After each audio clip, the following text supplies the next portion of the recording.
Welcome to Morning Sun Homestead. Today we are making blueberry muffins.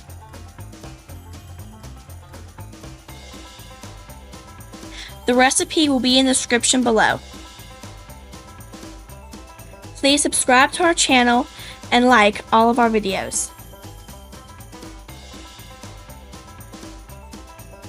Did you know that applesauce is a good put-in for eggs? When you have no eggs, applesauce works perfect in any mix you will ever have.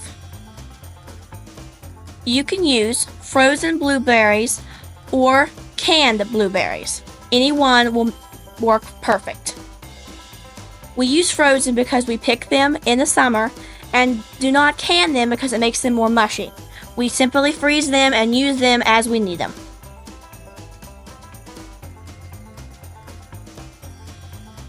If you want to learn how to make our homemade muffin holders, please check out the description below because I'll put the link in the description.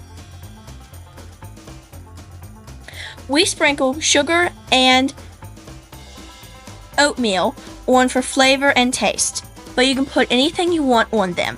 Thanks for watching and subscribe to our channel. Have a nice day.